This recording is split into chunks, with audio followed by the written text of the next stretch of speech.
With any creative project, it's very common to get stuck and reach a point where you're not sure how to proceed.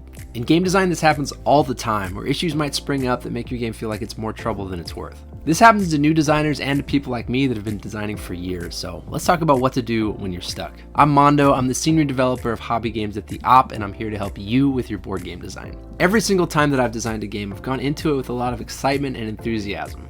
The creative process of starting a game from scratch is often exhilarating and really satisfying initially. That usually comes to an abrupt halt when you put it in front of playtesters for the first time. Often the issues that playtesters find with your game are ones that you were completely blind to and didn't even consider.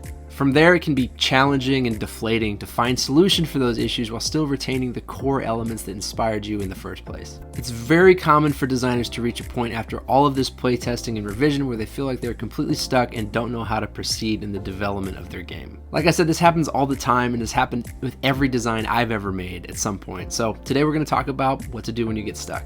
The first thing you can try when you're stuck is to zero in on a core defining principle for the game that you're working on. It can be really helpful to step back and consider your game as what it could potentially be in its final form. Identifying what that vision is often helpful as a guiding set of principles that will inform your development process. This can be a statement about the mechanics of the game, but I think it's more helpful to consider the gameplay experience you want players to have once the game is finished and on the table. Is it a puzzly abstract that rewards players for the choices that they make about how they build a tableau? Is it a high-energy party game in which players use a simple rule set to create a fun and memorable gaming experience amongst themselves? These central principles can be essential in determining the direction you want for your game to go, and having that clear direction can also help you make choices about what to add or remove or alter as you develop your game. It's also helpful to lean on other games and gameplay experiences that you've had and try and decide which of those most closely resemble the vision that you have for your design. That example and direction can really help you move forward. The next thing you can do when you feel stuck is to allow your playtesters to direct the changes that need to be made. This approach requires a lot of playtesting, both by the same people and by different people, because you need to be able to synthesize a lot of different opinions on your design. More often than not, if you're getting input from a lot of people, you'll start to notice consistent themes in the feedback that you get. Now, you can't cater your game development to the opinions and experience of one or two playtesters, but if 15 people are saying similar things about what needs to change in your game, that consensus can help clarify the work that needs to be done. One example from my experience was that I was developing this push your luck dice game where players were trying to fulfill certain conditions on cards and unlocking special abilities for doing so. There was this push your luck element to the game that I didn't feel fit or optimized the best parts of the game, so in one iteration I eliminated the push your luck piece completely. It made it more of a heads down, crunchy engine builder. I believe that it was an objectively better game than before, but the people who had played both iterations said that they missed the push your luck element. They said that added a lot of excitement and were pretty adamant about that being the case. So I had to consider whether it was more important to create the fun and engaging put your luck experience of the original design or a more strategic experience that I believe to be objectively better as a game. The consensus from my playtesters answered the question for me, and I reworked the push your luck mechanics in a way that ultimately fixed it. Playtesters will tell you what's wrong with your game, and synthesizing that information and feedback and finding ways to implement it can often jumpstart your development when you feel stuck.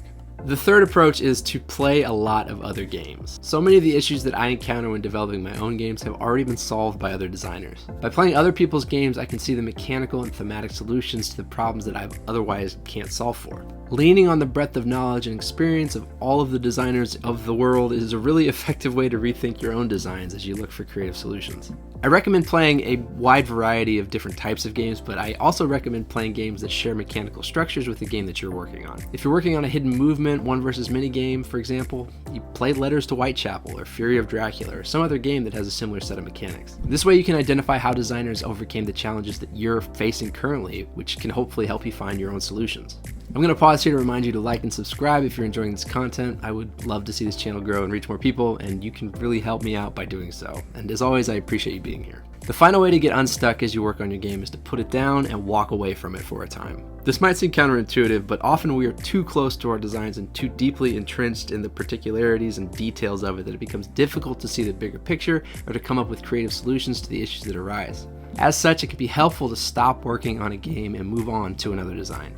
Taking a break from any particular project gives our mind time to rest and reset. It's not uncommon for me to shelf a game temporarily and work on something else, only to have some breakthrough revelation about the game that I shelved weeks or even months later that fixes the issues that I originally had.